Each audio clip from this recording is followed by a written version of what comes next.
아침에 좋은 케이스 많이 보셨을 텐데 저는 이제 좀 짧게 오버뷰해서 요약하는 자리를 마련했습니다. 그래서 우리가 칼슘이 있으면은 그게 심하면 심할수록 이제 임상 예후도 그렇고 별로 좋지 않다는 건 잘 알려져 있고, 시비어 칼시파이드 리전에서는 다이섹션 퍼포레이션, 스텐 로스, 언더 익스펜전이 문제가 되고 있습니다. 그래서 특히 우리가 NC 벌룬만 사용을 할 때는 특히나 이런 엑센트릭 칼슘이 있을 경우에 이제 잘 전달이 되지 않고 반대편으로 확장이 되고, 그리고 딥 칼슘이 있을 경우에도 거기엔 전혀 이제 손을 못 대게 되는 경우가 있습니다.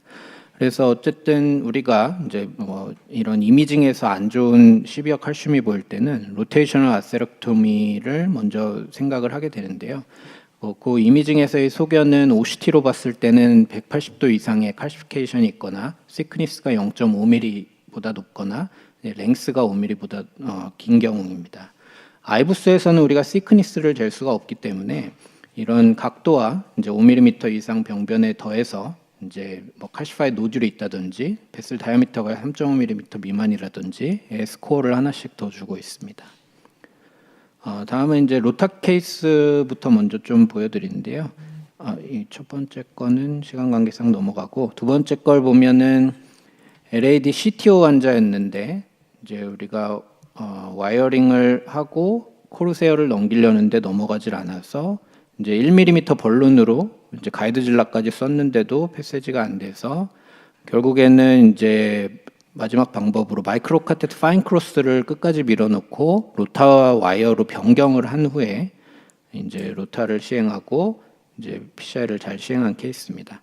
이런 케이스에서 볼 수 있듯이 로타는 이제 아주 좋은 장비지만 리미테이션이 좀 있을 때가 있습니다. 이 와이어가 데디케이티드 와이어를 써야 돼서 이제 변경을 해야 되니까 이런 경우에 좀 문제가 될 수가 있고, 서멀 인저리를 줘서 클로팅을 생길 수가 있고, 그리고 이제 디스탈 엠볼라이제이션을 주면서 특히 이제 첫 케이스는 사실 스텐트가 멀티플했던 건데 노리플로우를 생기게 만들 수도 있습니다. 또한 이제 콘택트 디펜던트하기 때문에 라지 베슬인데 칼슘 많은 경우에는 효과가 떨어질 것이고, 이 로타를 가려면은 이 사이드 브랜치에 들어있는 와이어는 빼고 진행을 해야 되는 한계가 있고, 이제 다이섹션과 포퍼레이션도 이제 톨처스한 경우에는 많이 생기게 됩니다. 세 번째 케이스는 로타 케이스긴 한데 이제 디퓨즈한 이제 헤비 칼슘이 있는데 포바하고 로타를 1.5, 1.75까지 올려서 했는데도 이제 전혀 벌어지지가 않는 걸 볼 수가 있는데요. 이미징을 봤을 때 이제 인서클링 칼슘의 크랙도 잘 거의 안 생겼었고, 쭉 앞으로 오면은 이니펙티브한 오블레이션이 보였습니다.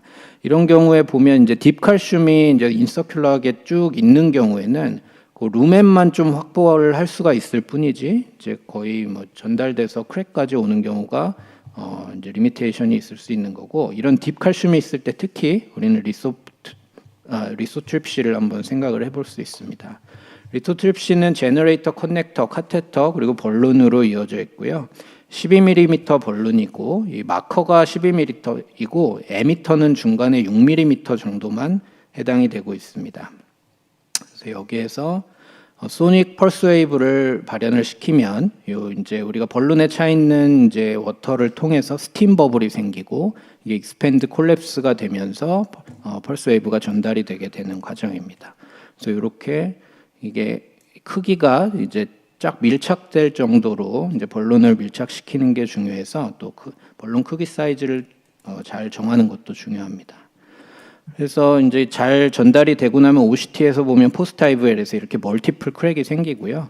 우리가 NC 벌룬으로만 이게 확장을 시키면 한쪽이 크랙이 생기면 거기로만 밀고 나가기 때문에 이런 멀티플 크랙이 생기기가 어렵습니다. 마이크로 CT에서는 이런 마이크로 멀티플 크랙도 보일 수가 있고요. 그래서 테크니컬 팁을 말씀드리자면 한 1대1 사이즈의 벌룬을 쓰는 게 중요하다고 할 수가 있고, 이게 옛날에는 6기압이 노미널 벌룬인데요. 6기압을 썼더니 이제 헤마토마가 많이 생겨서 4기압으로 한 10초 정도 한 부분당 하는 것을 권고를 하고 있습니다. 그래서 이제 언더사이징이 되면 에너지 로스가 생기고 이제 크랙이 잘 안 생기는 것을 볼 수가 있고요. 그래서 이 페리페랄에서는 오버사이징 10% 정도를 하는 것을 권장을 하고 있습니다. 이걸 얼마나 이제 잦은 간격으로 해야 되냐는 이게 에미터가 6mm인데 펄스 웨이브가 한 2mm까지는 퍼지기 때문에 한 2mm 간격을 두고 이렇게 오버래핑을 시켜주면 좋고요. 그래서 장점을 보자면 와이어 체인지가 필요가 없고 딥칼슘을 모디피케이션 할 수가 있고 이제 엠볼라이제이션 리스크도 적고 그리고 와이어를 넣어놓은 채로 사이드 브랜치 와이어를 프리저브 한 채로 할 수가 있습니다. 어떤 확장된 인디케이션을 가지고 있느냐? 디퓨즈 C 칼슘, 특히 이제 엑센트릭 노듈라 칼슘, 바이퍼케이션에도 도움이 될 수 있겠고, 인컴플리트한 스텐 익스펜전이 되어 있는 ISR에도 도움이 될 것 같습니다. 근데 이게 그러면 정말 엑센트릭하고 노듈라 칼슘에도 도움이 될 것이냐 생각을 해보면 이 에미터의 위치가 엑센트릭 칼슘에서는 좀 멀리 떨어지게 됩니다. 그래서 이렇게 아예 둘러싸고 있는 게 좀 더 이제 효과가 좋을 텐데요. 엑센트릭 할 때는 그래서 펄스를 좀 더 많이 칠 것을 권고를 하고 있습니다. 그래서 이 Disrupt CAD 1-2 스터디에서도 보면 펄스가 뭐 엑센트릭에서 더 적게 든 것 같지만 밀리미터 리전당으로는 더 많이 들어갔고요. 그래서 어쨌든 이제 MSD나 리지듀얼 스테노시스 어큐트 게인 모두 비슷했고 엑센트릭이든 콘센트릭이든 뭐 시리어스한 어드밴스 이벤트도 별로 없었습니다.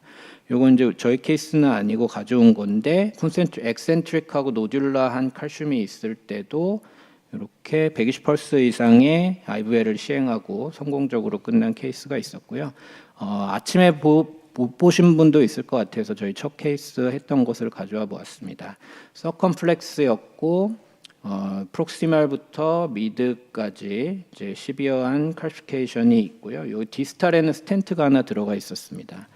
그래서 이니셜 이미징이고 OCT에서도 보면은 여기 딥칼슘이 이렇게 거의 270도 이상 보이는 걸 볼 수가 있고 마찬가지로 아이부스에서도 이렇게 보이고요.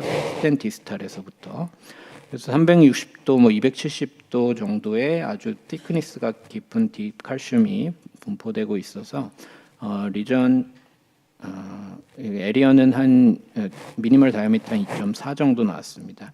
준비할 때는 이제 카테터 부분에 이제 벌룬에 에어가 안 들어가게 해야 되기 때문에 다 1대1로 섞어서 20cc 시린지로 에어를 한 3번에서 5번 정도 빼주는 게 중요합니다. 중간에 뭐 터지는 경우가 있기 때문에 에어를 잘 빼주는 게 아주 중요하겠고요. 커넥터에 이렇게 연결하면은 끝이고요. 120펄스로 기준을 맞춰 놓고 이제 시행을 하면 되고요. 이 프로파일을 보면은 이제 맥스 크로싱 프로파일이 2.5부터 4.0mm 벌룬이 0.04 정도입니다. 그래서 이게 런처 5프렌치까지도 들어갈 수 있고 이너 카테터도 6프렌치 이상은 다 사용을 가능합니다. 로타보다도 더 작은 프로파일을 가지고 있습니다.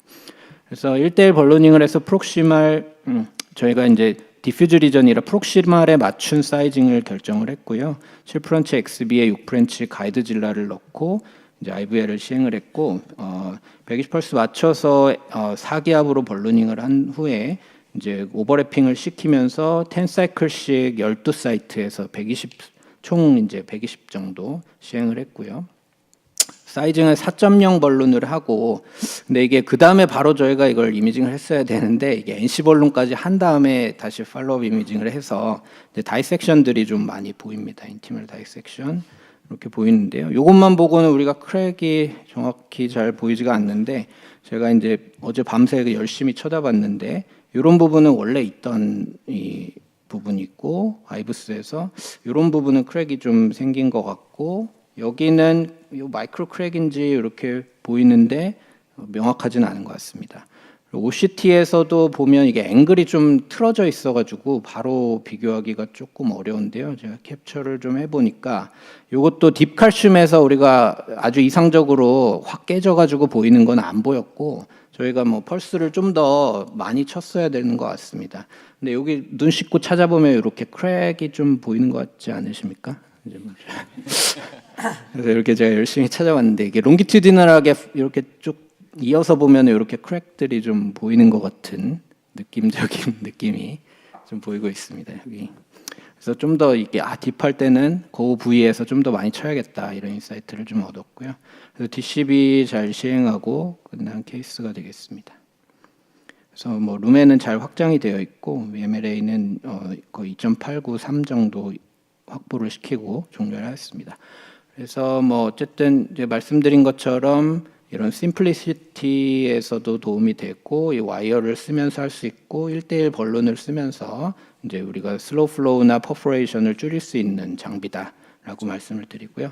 이제 CAD 스터디들에서도 뭐 크게 세이프티 이슈는 없었고 이제 최근에는 요 IVL이 이제 플로우 리미팅 다이섹션도 이제 많이 줄여주는 추세고 이런 이너스피탈 30데이 메이스 결과들도 있고요. 최근에 사용량이 많이 늘고 있습니다. 그래서 미국에서 보면은 뭐 거의 이제 같이 이제 IVL과 로타를 같이 사용하는 것도 점차 같이 늘고 있고 로타와 오비탈 아테렉토미도 같이 늘고 있고 IVL 혼자 쓰는 것도 많이 상승을 하고 있습니다.